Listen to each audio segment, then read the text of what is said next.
अस्सलाम वालेकुम। कैसे हैं भाई आप लोग? खैरियत से हैं? ठीक ठाक है? या दिन ब दिन मुझे ऐसा लग रहा है जैसे ये जो करंट सेटअप है ना, पाकिस्तान क्रिकेट बोर्ड, जो पाकिस्तान क्रिकेट बोर्ड है, बजाय इसके कि एक मॉडर्न स्पोर्ट्स इंस्टीट्यूशन की तरह ये फंक्शन करे, ये ऐसा लगता है जैसे कोई ब्यूरोक्रेटिक डिपार्टमेंट है, plagued by inefficiencies and political interference.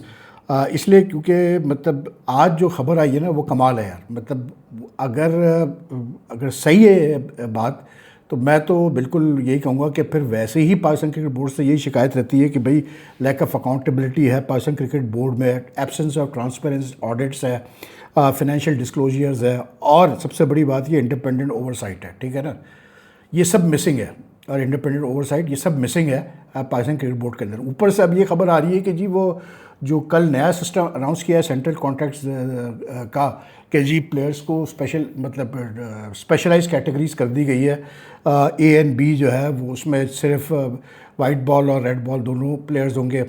फिर एक कैटेगरी है जिसमें सिर्फ रेड बॉल की प्लेयर्स होंगे। फिर एक कैटेगरी है जिसमें सिर्फ जो है वो अपना T20 और फ्रेंचाइज खेलने वाले प्लेयर्स की होंगी। तो यानी कि अब ये खबर सामने आ रही है, ये मतलब स्पेकुलेशन चल रही है कि जी ये पाकिस्तान क्रिकेट बोर्ड बताएगा नहीं कि किस प्लेयर को कॉन्ट्रैक्ट दिया है और किस कैटेगरी में दिया है। यानी ये कमाल है यार।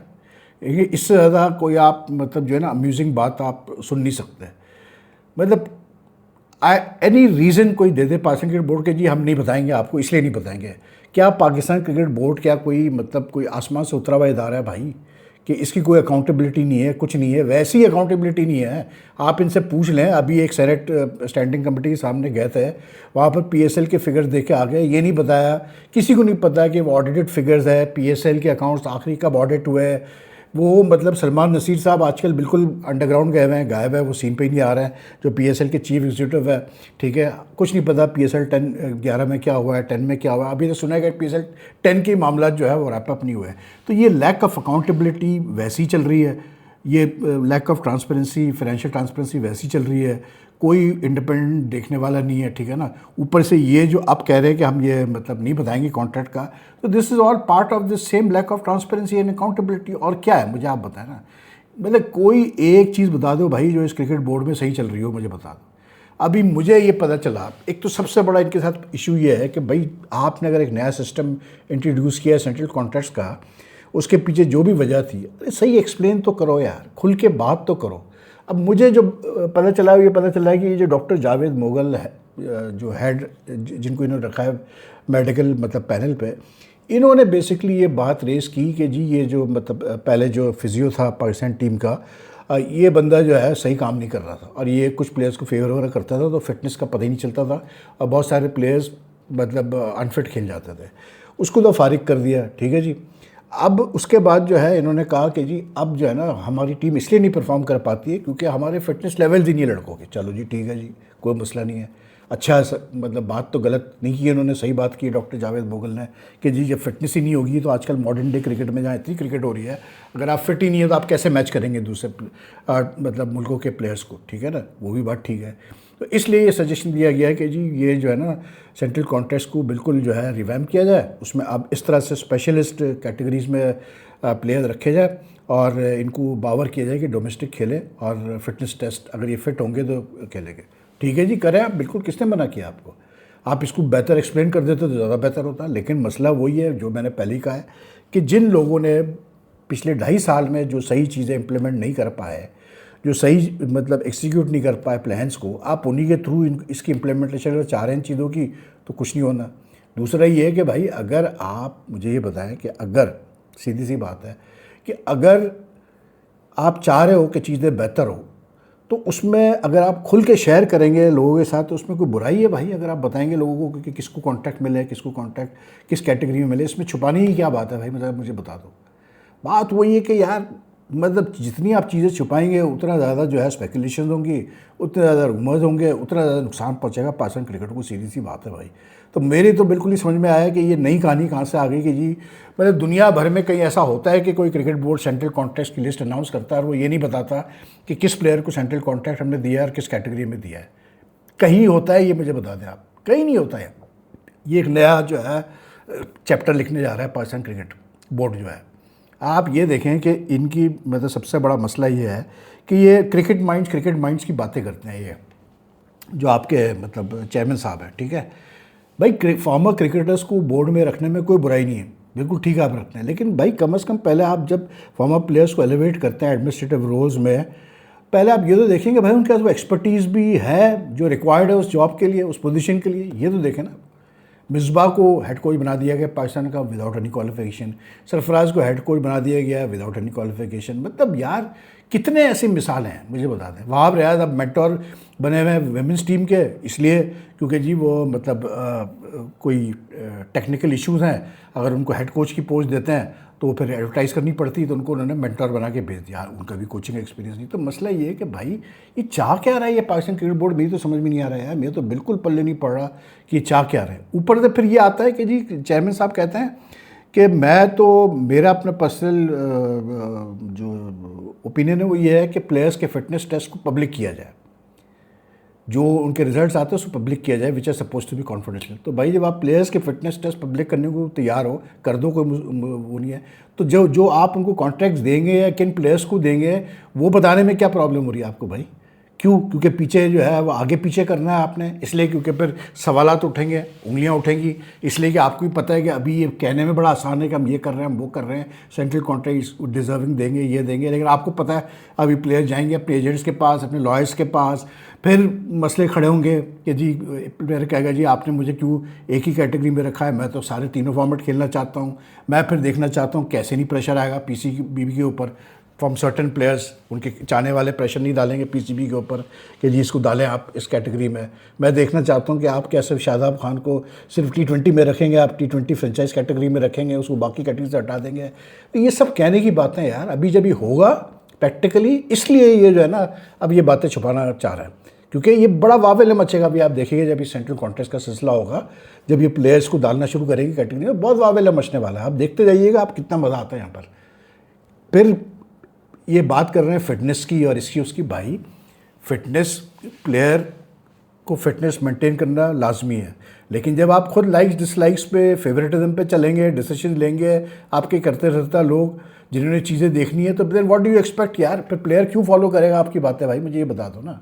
तो इसलिए मैं कह रहा हूँ कि यार it doesn't seem that this Pakistan cricket board setup is working like a modern sports institution, it's more like a bureaucratic department. मतलब सीधी सी बात है कि जो दिल चाहता है कर लो, और इस तरह से तो पाकिस्तान क्रिकेट इंप्रूव नहीं होनी भाई, मैं आपको क्लियर बता दूं, क्योंकि दुनिया बहुत आगे जा चुकी है यार, दुनिया बड़ी तरक्की कर रही है और हम अभी तक वहीं बैठे हुए हैं थैंक्स टू, मतलब क्या मैं कहूँ यार, किस तरह से लोगों को समझाया जाए कि भाई खुदा के लिए कुछ रहम करो यार क्रिकेट के ऊपर, वो हाल मत करो जो हॉकी का स्क्वाश वगैरह का हुआ है। लेकिन भाई अब नई रोज़ नई कहानियाँ यार, सेंट्रल कॉन्ट्रैक्ट हम नहीं बताएंगे, हम ये नहीं करेंगे, पता नहीं, अल्लाह बेहतर जानता है। बाकी यार आपका कैसे बोलते हैं, ये सूर्यवंशी वाला जो केस हुआ श्रीलंका में, देखें यार मैंने कल इस पर वीडियो भी की, लेकिन मैं जो देख रहा था सोशल मीडिया वगैरह पे और फॉर्मर प्लेयर्स के भी बयानात वगैरह यूँ करके, देखें यार मैं सिर्फ इतना जानता हूँ कि यार जो लोग ये कह रहे हैं कि एक तिलक वर्मा का भी चला, I don't know whether it's true और not, whether it's a fake, ये वो उसकी प्रेस कॉन्फ्रेंस के हवाले से बात की जिसमें उसने सूर्यवंशी के बिहेवियर को डिफेंड किया और उसने अपेरेंटली कहा कि जी ये श्रीलंकन प्लेयर हमें अब्यूज़ कर रहे थे और ये कर रहे थे और वो कर रहे थे। ठीक है भाई, चलो ठीक है, लेकिन मैं एक बात बता दूं, आप सिर्फ वो लोग जो इस वक्त कह रहे हैं कि जी सूर्यवंशी ने सही किया या इंडियन ए टीम ने कुछ गलत नहीं किया, उनको मैं एक बात बता दूं, आप फुटबॉल उठा के देख लें, क्योंकि अभी फुटबॉल वर्ल्ड कप चल रहा है, तो मैं उसके हवाले से आपको रेलेवेंट एक मिसाल देता हूँ। आप देखें रोनाल्डो हो गया, आप देख लें जितने बड़े टॉप के स्ट्राइकर्स रहे हैं इस दुनिया में, अच्छे प्लेयर रहे हैं, आउटस्टैंडिंग जो प्लेयर रहे हैं, मेसी है जो है, मेसी ले लें, रोनाल्डो ले लें, मबाप्पे ले लें, और जितने भी हैं, मतलब चंद एक जो है जो आउटस्टैंडिंग प्लेयर है who are dangerous goal scorers, आप देखिएगा, आप नोट करें कि सबसे ज़्यादा फाउल, सबसे ज़्यादा रफ प्ले, सबसे ज़्यादा बॉडी कांटेक्ट प्ले इन्हीं प्लेयर्स के साथ होता है। ये जैसी फील्ड में आते हैं इनके पीछे बंदे लग जाते हैं दूसरी टीम के, और उनका काम एक ही होता है, इनको इतना फिजिकली इनको वो करो, क्या उसको बोलते हैं, शैटर करो कि ये ज़्यादा कुछ कर ना पाए। ठीक, क्यों करते हैं वो ऐसा? वो इसलिए करते हैं क्योंकि उनको पता है कि ये जो प्लेयर्स हैं, चाहे वो मतलब मेसी हो चाहे वो रोनाल्डो हो, ये उस पाए के प्लेयर्स हैं कि टैलेंट वाइज, स्किल वाइज वो मैच नहीं कर सकते, इनको पकड़ नहीं सकते, वो पकड़ नहीं सकते इनको, ये इतने स्किलफुल और मतलब स्पीडी और कैसे बोलते हैं वो है, इनका क्वालिटी का लेवल वो है कि ये इनको पकड़ना बहुत मुश्किल है। तो वो क्या करते हैं कि वो ये मतलब दूसरे हरबे इस्तेमाल करते हैं इनको स्लो डाउन करने के लिए, इनको मतलब इनको जो है मतलब प्रेशराइज करने के लिए।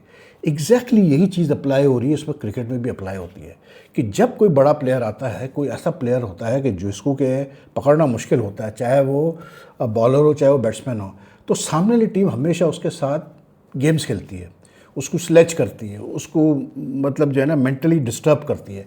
वही चीज़ हो रही है वैभव सूर्यवंशी के साथ। मैं फिर यही चीज़ रिपीट कर रहा हूँ कि देखें, if Vaibhav Suryavanshi was 22, 23 it would not have been a big deal. ठीक है जी, वैभव सूर्यवंशी है, 22 साल का प्लेयर है, 23 साल का प्लेयर है, कोई मसला नहीं, बड़ा अच्छा खेलता है, बड़ा टैलेंटेड है। लेकिन the unique thing is that he is 15-16 years old and a teenager like treating the ballers like he's playing in a tennis ball match is something which has not been seen in cricket before. The way he handles the ballers, the way he treats the ballers, the way he savages the ballers. That is the thing. So he is now target number 1 for every team.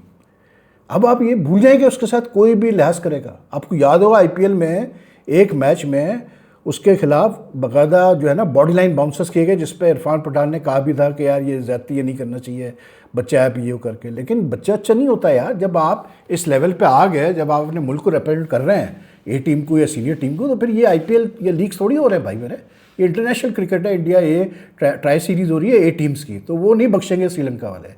तो अगर हर वक्त सूर्यवंशी ने जाके batting करनी है और हर वक्त सामने वाले बॉलर्स ने और फील्डर्स ने उसको जो है छेड़ना है, उसको मतलब स्लेच करना है, उसको अब्यूज़ भी करेंगे, वो सीधी सी बात है, सब कुछ करेंगे वो उसको डिस्टर्ब करने के लिए, because they know that this guy is like I gave the example of football, that this guy is extremely talented, और अगर इसको आपने नॉर्मल उसमें मूड में छोड़ दिया तो ये मार मार के हमारा अशर कर देगा। ठीक है, तो वो उसको डिस्टर्ब करेंगे। तो भाई हर वक्त तो सूर्यवंशी अगर इसी तरह रिएक्ट करेगा, ठीक है, और मतलब कभी किसी को धक्का देगा, किसी को जूते दिखाएगा, तो भैया फिर इसका कैरियर तो जो है टाइट फिश हो जाएगा बहुत जल्दी। और जो लोग बैठ के मशवरे दे रहे हैं कि नहीं जी इसने सही किया और ये, वो बेवकूफ़ लोग हैं यार। इसलिए क्योंकि क्रिकेट अगर आपने फॉलो की हो ना, तो आपको फिर पता होता है, क्रिकेट हिस्ट्री अगर आपको पता हो, आपने अपने आंखों से चीज़ें देखी हो, तो आपको पता होता है कि कैसे प्लेयर को अपने आप को हैंडल करना है। सूर्यवंशी नीड्स टू बी मतलब it needs to be drill into his head कि भाई ये सब होगा अब तुम्हारे साथ, क्योंकि तुम टारगेट हो, तुम प्राइम टारगेट हो भैया। हर आदमी तुम्हारी विकेट चाहता है, हर आदमी चाहता है इसको जल्दी भेजो पेविलियन। तो they will use every means, every legal mean to do it. कोई लीगल मीन नहीं, लेकिन लीगल लॉस के अंदर वो सब कुछ करेंगे आपको परेशान करने। तो उसमें क्या हो गया यार, इतना परेशान होने की क्या बात है भाई। आप हारेंगे कल मैच, ठीक है, चले जाते खामोशी से यार, अगले मैच में आते सूद देते पकड़ के, मारते 100 रन 50 गेंदों पर, दिखा देते उनको चांद तारे। लेकिन धक्का देने से तो आप कुछ नहीं आप साबित कर रहे हो ना यार, उसका मतलब सामने वाले सक्सेसफुल हो गए। अब आप आओगे तीसरा मैच खेलने के लिए, जब अगला मैच खेलने के लिए आओगे, तो आप इतने तपे हुए होंगे सूर्यवंशी साहब अंदर से कि मैं इनको दिखाऊं कि फिर गलती करेंगे वो कोई अपनी बैटिंग में, फिर वो जल्दी आउट होकर चले जाएंगे, फिर वो उस तरह से नहीं कंट्रीब्यूट करेंगे। That is what you have to look at. Don't blame the Sri Lankan players, they will do everything like I told you. In football जैसे होता है, ये क्रिकेट में भी ऐसी होता है भाई मेरे, कोई ऐसी नई चीज़ नहीं है। ब्रायन लारा जब खेलता था, सचिन खेलता था, जो बड़े टॉप के प्लेयर्स थे, आप क्या समझते हैं कि उनको बख्शा जाता था? कोई नहीं बख्शता था भाई।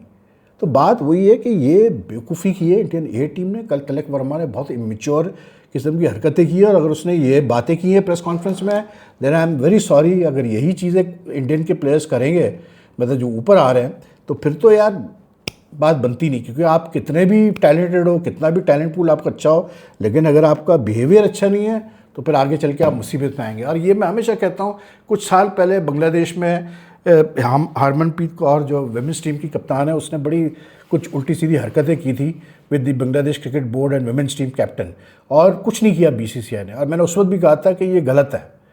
अगर कोई आपका कप्तान या प्लेयर गलत चीज़ करता है, तो वो चाहे कोई भी हो, आप उसको डिफेंड ना करें यार, क्योंकि वो फिर आगे चल के वो होता है, उसके मसले खड़े होते हैं। पाकिस्तान भुगत चुका है इस चीज़ को, पाकिस्तान को पता है ये बात है, इसलिए मैं ये बात कर रहा हूँ। एनीवे, बाकी तो मर्जी है भाई, जिसको हीरो बनाना है बनाओ, मतलब इतना भी एरोगेंस अच्छा नहीं होता। बहरहाल बाकी आज सरप्राइज़ जो मतलब रिज़ल्ट आया, वो श्रीलंकन वुमेंस टीम ने भाई हरा दिया न्यूजीलैंड को, और न्यूजीलैंड अपना यानी कि दूसरा मैच हार गई इस T20 वर्ल्ड कप में। And it was the way the Sri Lankan players one the match, because like they were not chasing a big total, just a 150 something total, but then they had lost 4 wickets and they were in trouble at 50 for 4। But जिस तरह से मतलब Sri Lankan women's team के बारे में ये कहा जाता है कि 1-2 प्लेयर्स पर डिपेंड करते हैं, जिसमें उनकी कप्तान जो है ना वो मेन है, ठीक है, अतापतु। लेकिन भाई उनकी बाकी लड़कियों ने जिस तरह सा मतलब 5th और 6th विकेट की जो पार्टनरशिप हुई है वो कमाल हुई है। मतलब जिस तरह से उन्होंने 5 wickets with 2 balls to spare, it says a lot about the spirit of the Sri Lankan team. And don't forget के मतलब ये डिफेंडिंग चैंपियंस के खिलाफ खेल रहे थे भाई, ये कोई मतलब हल्की पुल्की टीम के खिलाफ नहीं खेल रहे थे, they were playing against the defending champion. So in that sense अगर आप देखें तो good performance from what you call that Sri Lanka. नाम बड़े मुश्किल है भैया, लेकिन ये इसका क्या बोलते हैं अपना नीला शिका सिल्वा ने जो है इसने 54 नॉट आउट किए, फिर ये नोथ यंग गाना 24 not out, and they beat न्यूजीलैंड Zealand 150 for 6 and they won by 5 wickets with just 2 balls to spare in the final over. Catches छोड़े, 1-2 कैचेस छोड़े भाई न्यूजीलैंड ने, जिसके वजह से वो भुगते हैं।